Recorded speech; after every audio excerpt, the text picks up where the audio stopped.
quelque chose d'inédit, d'incroyable, d'inimaginable et de très dangereux est en train de se préparer.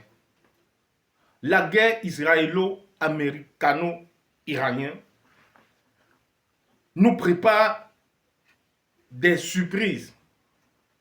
Oui, je dis bien des surprises. Tenez-vous tranquille qu'il y a une vingtaine de pays qui se sont mis en coalition pour libérer le détroit d'Ormuz, qui est un point stratégique. J'ai si longtemps cité dans certaines de mes vidéos que le détroit d'Ormuz, c'est un endroit où les échanges pétroliers, on peut dire, si ce n'est pas seulement le pétrole, autre chose se passe là. 30% de pays font, donc cet endroit les permet, les sert d'un échange ou de navigation des bateaux pétroliers.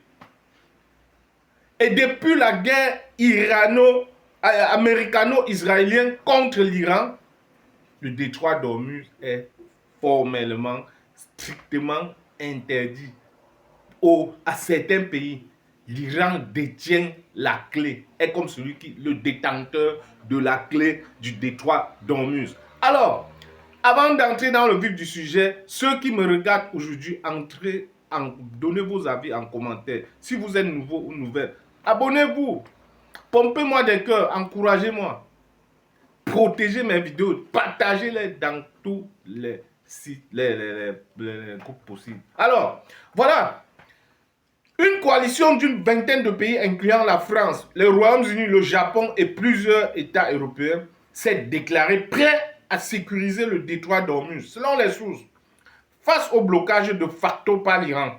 Cette initiative vise à garantir la liberté de navigation et la circulation des hydrocarbures. Rouvrir ce passage stratégique essentiel au commerce mondial, récemment entravé par des attaques iraniennes. La coalition regroupe une vingtaine de pays, majoritairement européens, mais aussi l'Australie, le Bahreïn, le Canada, la Corée du Sud, le Japon et la Nouvelle-Zélande. Ils exigent l'intérêt immédiat, l'arrêt immédiat, autant pour moi, des attaques contre les infrastructures civiles et se disent prêts à contribuer aux efforts de réouverture, sans pour autant s'engager formellement sur une intervention militaire directe à ce stade. Vous voyez un peu, donc les militaires n'entrent pas encore en action. Cette mobilisation intervient en réponse à l'escalade des tensions entre l'Iran et la coalition menée par les États-Unis.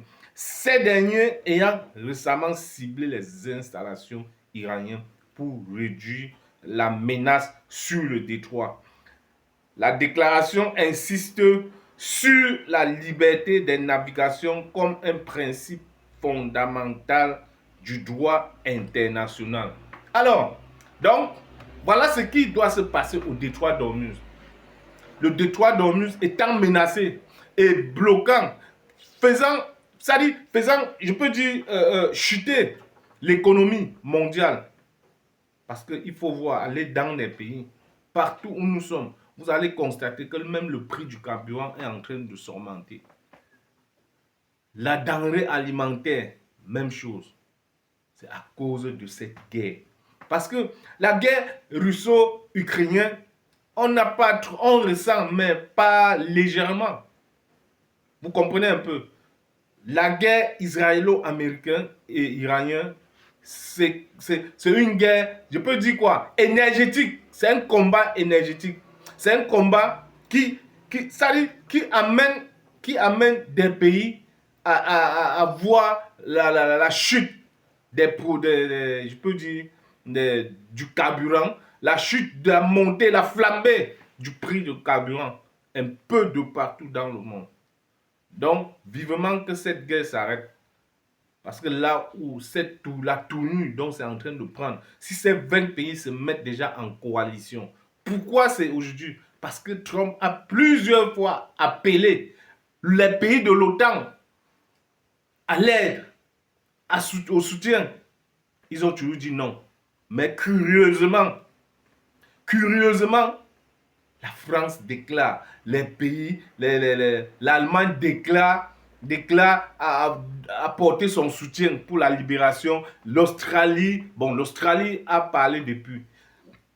Le Bahreïn, le Canada, qui condamnait même les frappes américano-israéliennes, aujourd'hui se trouve contraint d'entrer dans cette coalition pour libérer ce détroit d'Ormuz. Toi qui regardes cette vidéo, like, commente, partage dans tous les groupes possibles. Abonne-toi pour ne plus rater aucune de mes vidéos. Ciao, ciao. Pour